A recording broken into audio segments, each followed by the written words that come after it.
Welcome. You are listening to the Mindful Minute, meditations created for everyday joy.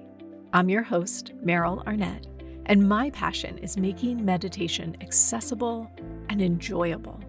This podcast is recorded from my live Monday night meditation class, where we have a brief discussion followed by a guided meditation. If you would like to access these meditation practices as standalone audio files for your daily practice, please subscribe to my newsletter at merylarnett.com. It's free, and you'll receive a new mini meditation each week, along with behind-the-scenes content and bonus material for each podcast episode.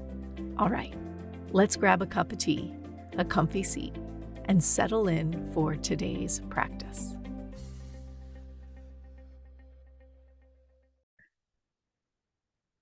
All right, we did it. Happy Monday. Glad we found the record button. Love some technology. All right, here we are. We are about to embark on a new series, a new 5-week series, which feels like the trend of 2023, apparently. We've just done the ethical teachings of meditation. And traditionally, if you were like learning this within a lineage in ancient teachings, the next step would be to learn these next 5 teachings. The first 5 are often called restraints, right? Like these are things we're actively taught to restrain ourselves from, to like limit excess, to limit possessiveness, to limit violence. These next 5 are often called observances. These are things that we observe within ourselves as a way to sort of mindfully engage with ourselves and the world. And I tend to think of them really as like, these are the 5 tenets of mindful living, right? If the first 5 are the ethical teachings, this is like mindful living, which is lovely. That being said, I want to take a minute to sort of preface this series, because what I witness quite often in meditation circles and with students over the years in countless environments, I witness an overwhelming, perpetual drive to better ourselves. Like the expectations and the lists, the goals, the dreams, the perfect, 3.0 version of each of us is crystal clear in all of our brains, I'm guessing. And the work that we do to get there is never ending. And I want to be unbelievably clear in saying that that is not what this series is about. We're not here to create version 3.0. We are not here to create some better, mythical, perfect version of ourselves through any type of spiritual practice, much less meditation. What we're here to do is remember ourselves. We are here to remember our innate awesomeness, wholeness, enoughness as we are in this moment. And that includes in this moment with anxiety, with depression, with addiction, with PTSD. Like, you name your scenario, and I am here to tell you that we're remembering our enoughness, our awesomeness. And it's the remembering that is the healing, right? This could be a whole series in and of itself. It's probably already been 10 series. It'll probably be 10 more, because I find myself talking about it every day in conversation with students. And because we're about to embark on 5 weeks of tenets that we can apply to ourselves, I just want to start with this reminder that this is not a reason to come down on yourself because you're not good enough. This is not a reason to beat yourself up because you can't do these things perfectly. This is here for us to observe, to engage with, to be curious about, to play with it if it feels good. And if it makes you feel bad, then it's not the moment to engage, right? We're not here to come up with a new way that we're not good enough. We already have enough of them. We don't need any more reasons that we're not good enough. And so as we start this series, let's just remember that we have full permission to start where we are. We don't have to understand this 100%. We don't have to take this on 100%. We are going to show up as we are, curious, open, interested maybe, and we'll take the pieces that feel right for us in the moment, and we'll grow from there together. Yeah. So that being said, the first tenet is in Sanskrit is socha. And socha is translated as purity. Now, I'm going to tell you that I have a deep aversion to the word purity and pure. In my personal experience and opinion, that sort of purity lens really easily lends itself to brutal judgment, to othering, to oppression, to all manner of hurt towards ourselves and others. So I really I almost didn't teach this series because I didn't want to talk about purity. I don't want to use that word. I'm not interested in perpetuating pure anything. And yet, the teachings are good. They're interesting and important, and they're not about judgment and oppression and othering. So we're going to rename it. But before we rename it, let's take a moment just to identify the relational quality of this tenet as a starting point. So when we're talking about purity, we are not talking about trying to make something pure. We're not trying to make ourselves pure. We're not trying to make someone else pure or something pure. What we're trying to do is to engage the moment, the thing, the being, in a pure way. We're trying to be with something in a pure way rather than make something be pure. Does that make sense? And so you can be a hot mess and engage the moment in a pure way. You can be completely awake, clear about how you're feeling, honest about how you're feeling, fully present, pure, and be, a hot mess. It has nothing to do with how, quote unquote, good or clean we are. Okay. That being said, when I explore this tenet, what really comes to mind for me, because I so actively avoid any type of pure words, is mindful decluttering.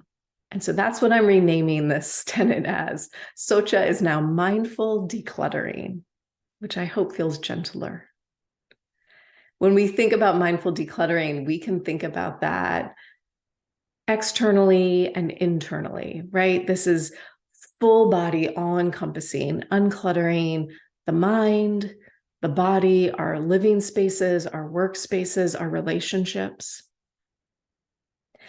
And we can think about it, when we think about the physical spaces, at least, what comes to mind for me immediately is Marie Kondo. You remember the Marie Kondo phase a couple years ago, right? And she so brilliantly would have us, the person who's decluttering, pick up the object and ask, does this bring me joy? And if the answer is no, it was gone. If the answer is yes, it was kept. I mean, there's no better teaching of decluttering, in my personal opinion. And there's no better teaching of this tenet than, does this bring me joy? This is not about a minimalist lifestyle. It's not about some mythical, perfect, quote unquote, healthy diet. It's about finding a way to engage with joy and to connect with and enliven our energy. That's the whole point of this teaching. Because I'm in my office right now, like behind my computer right now is my desk and my partner's desk and books and all kinds of stuff. And I clean it every Monday before I teach. Like, I come down here with the Swiffer and the vacuum, and the papers that need to go, they go, and the books get reorganized on the shelf. And I do it because when I sit here, I don't want my eyes to keep looking over at that pile of crap I haven't dealt with, right? Because I'm going to get distracted. I'm going to lose my train of thought. I'm going to be like, oh, I was supposed to recycle that. Shoot, I forgot. Recycling was this morning. Right? So when things are cluttered, I know you have that feeling in your own space, right? When things are so cluttered, we feel it energetically. We get like angry or anxious or uncomfortable. It's like we're living our life looking through a dirty window. How can we possibly engage the moment with integrity or clarity when we're, encumbered by physical clutter? This piece of the teaching goes hand in hand with non-excess and non-possessiveness. I'm not saying, I know you know, but I'll say it out loud. I'm not saying go clean your whole house when you're done listening to this, right? Like, don't go crazy. But what you might do is clean a thing, a surface, the surface where your mail builds up. Or like right now, there is a drawer in my kitchen that every time I open it, a piece of me dies. It's so bad. There's so much horrid random, like there must be receipts from a decade ago in this drawer. Why have I not cleaned it out? I don't know. I'm overwhelmed. So that would be the thing that I would clean, the one drawer. And then every time I walk into my kitchen, I would notice, how do I feel? What if you cleaned off your nightstand before you go to bed tonight? And then notice how your sleep feels. Now, we can apply those same decluttering techniques to ourselves in the ways that we clothe ourselves, in the ways that we eat, in the lotions that we put on our skin, the media that we consume, the conversations we have, the relationships we have, the thoughts that we think. We could think of those each as their own little individual drawers. And maybe one of them is the one that you're like, oh yeah, I need to look there. Right? And it's not, I know I keep saying it, but it's so important to me that this is clear. It's not extremism. It is not extremism. It is, does this bring me joy? There's a huge difference in those two lenses. Please pick the one that involves joy. Now, because this is energetic, this is the work of aligning our energy. In our meditation practice, we are always tapping into our energy. And one of the ways we can do that really, really easily is through breath work. And so in tonight's meditation, I'm going to do some very light guidance around some breath work that we can do together. And I don't often teach that. And the reason I don't teach it is because, of course, anytime you're altering your natural breathing, it can be intense. And because this goes out as a podcast to many, many people that I do not know, and I don't know traumas and environments and stories, I want to keep our practices as safe as humanly possible. And the practice that we're going to do tonight is incredibly safe. We're not doing anything that is dramatic or I hope scary or feels intense. But should you try it and be like, whoa, this feels intense or I feel uncomfortable, you can ignore it and just breathe normally the whole time. It's completely fine. The one last thing I want to say real quick before we practice is this. So traditionally, if you were to look up socha in the Yoga Sutras, let's say, you would read about cleansing rituals and practices for the body, cleansing the body, that are called shatkriyas.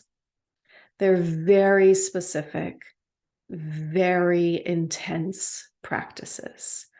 And they are only taught, or should only be taught, with an experienced, qualified teacher in a direct relationship with you to guide you through the practice and to support you through the practice and after the practice. And so I'm not going into those because it's not appropriate for a podcast or even for a group class, quite honestly.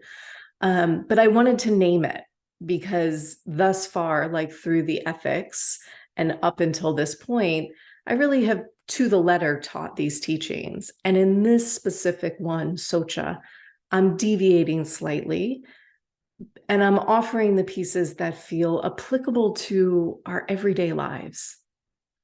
You know, if you are going to go join a monastery at some point, shatkriyas are a practice you'll explore. And that is awesome. They are intense and opening and whole new levels of practice.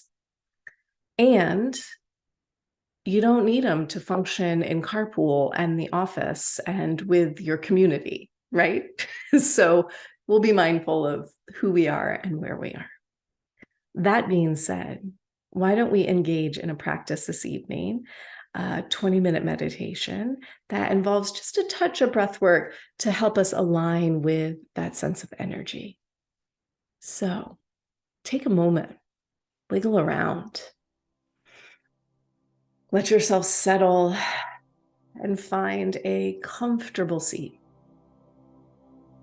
Taking all the time you need to get yourself situated and balanced. To get any props that you might need.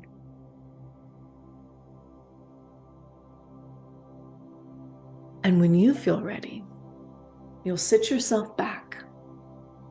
You'll let your hands rest onto your lap.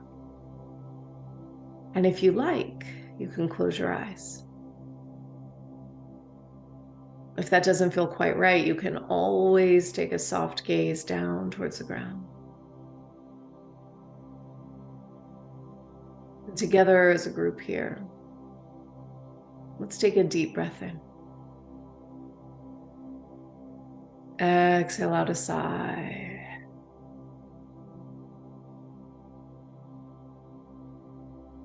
We'll do that once more, inhaling deeply.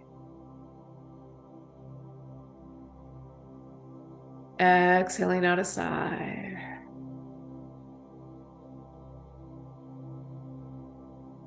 And our practice begins as we silently say to ourselves, now is my time to meditate.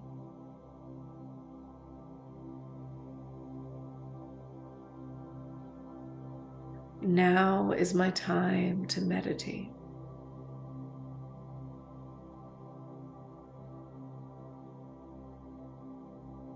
And as you say those words, for a moment, bring all of your attention to your seat.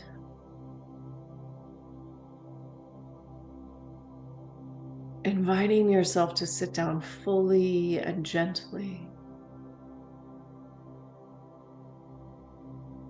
This act in and of itself is a practice of nonviolence.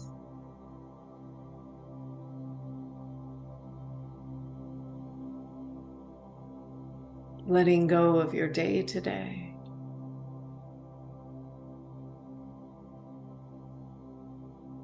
letting go of your plans for tomorrow.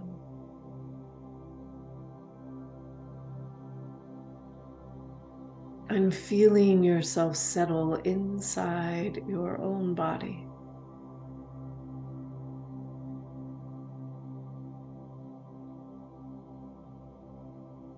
Taking a moment to check in with your spine, making sure that it feels tall,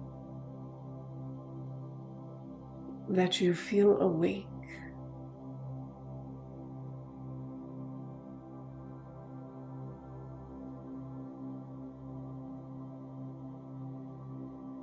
As your breath flows, you might feel the space across your forehead softening.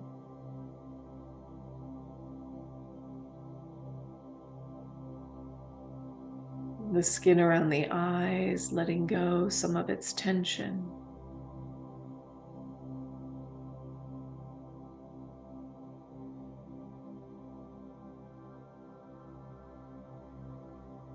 Letting go along your jaw. The inside of the cheeks.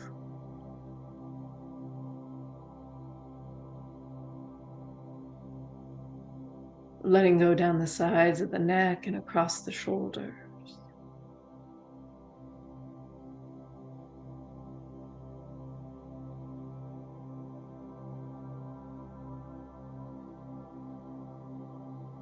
As we breathe for a moment, just allowing the chest muscles and the heart muscle to soften.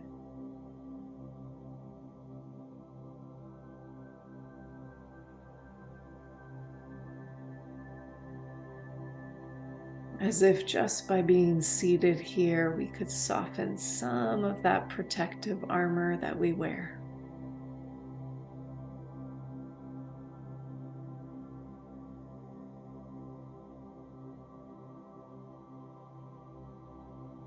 We let go of the muscles in the belly,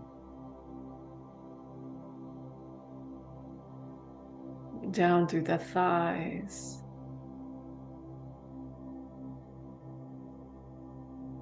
the calves, and the soles of the feet.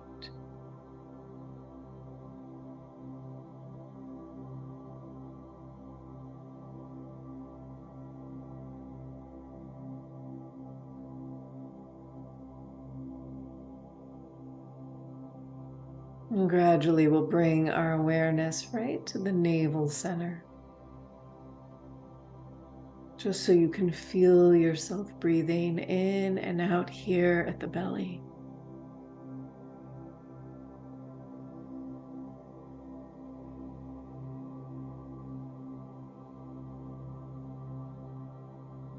As you breathe in, your belly expands a little bit.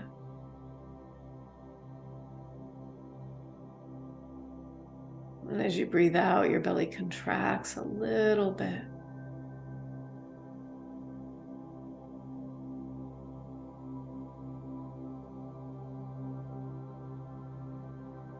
Without forcing anything, without struggling or straining. Let yourself just feel that bit of movement. Inhale, belly expands.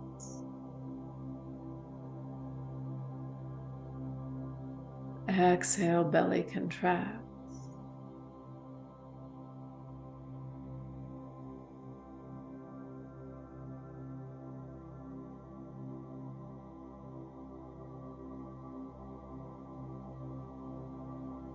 Feeling yourself breathing in and out.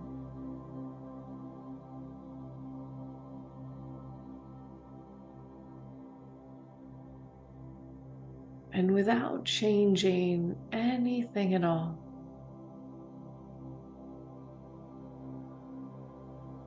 The next time you breathe in, just imagine that you're inhaling only through your left nostril. Feeling air moving in through the left nostril. And when you breathe out, feel it moving out of the right nostril. And then when you breathe in, imagine you were breathing in just through that right nostril and out through the left. You're not forcing anything. You're not physically changing anything. As you inhale, it goes in through the left, out through the right, and then you'll reverse it. You'll breathe in through the right and out through the left. An easy back and forth. Switching sides just with your own awareness. And if you get mixed up or confused, you don't have to worry. You can always start inhaling on the left side and exhaling out the right. And then you switch, you inhale in the right and you exhale out the left. We'll do this for another minute.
And if you haven't already let go of that flow, do it now.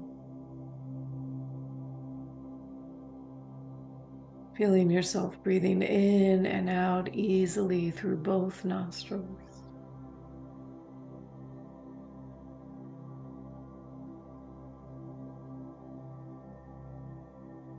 And see if your breath can morph into a circle now. Feeling yourself breathing in and seamlessly breathing out. Inhale, blending into exhale, and exhale into inhale. Feeling your breath flow in the shape of a circle.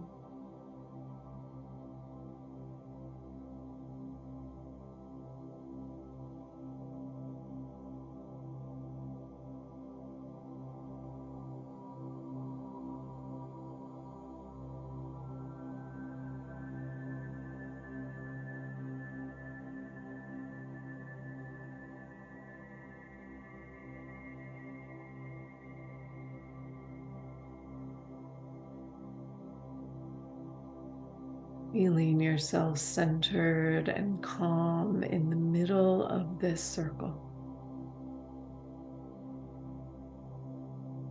Breath flowing seamlessly around you.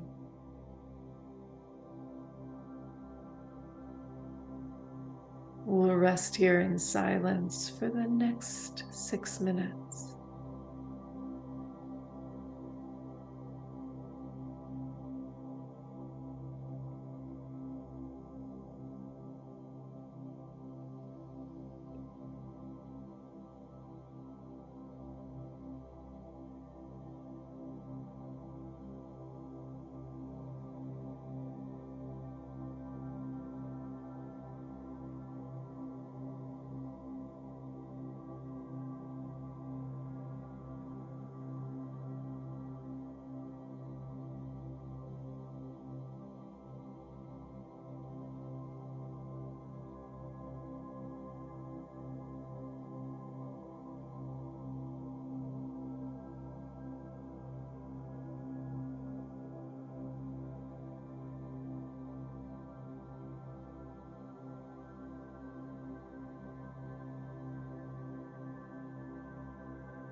Feeling your breath here.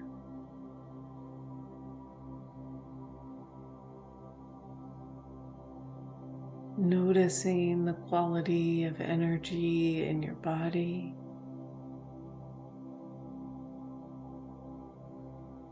In your mind.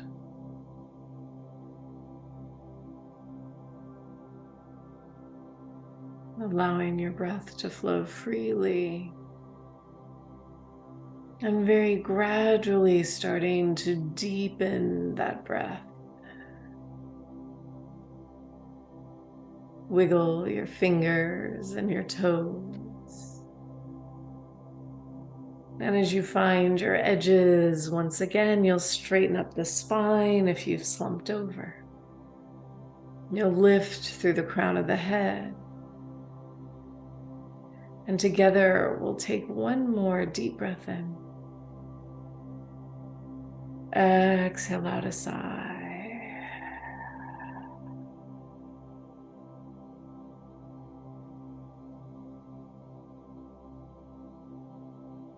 Taking all the time you need to let go of your practice, to blink your eyes open once again.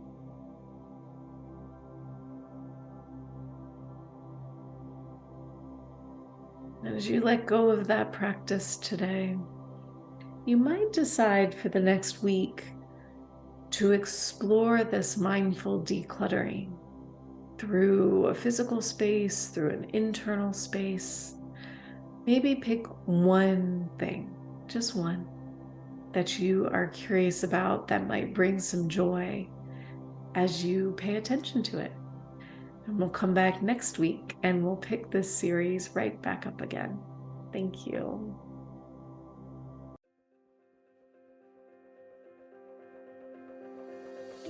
Thanks for listening to the Mindful Minute. If you enjoyed today's episode, please consider sharing it with a friend or leaving me a review wherever you get your podcasts.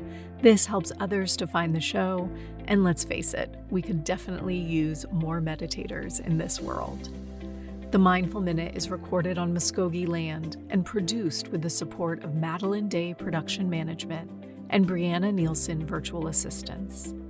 To join my live classes, ask questions, or learn more about my teacher trainings, please visit merylarnett.com. Thanks again for listening. I'll see you guys next week.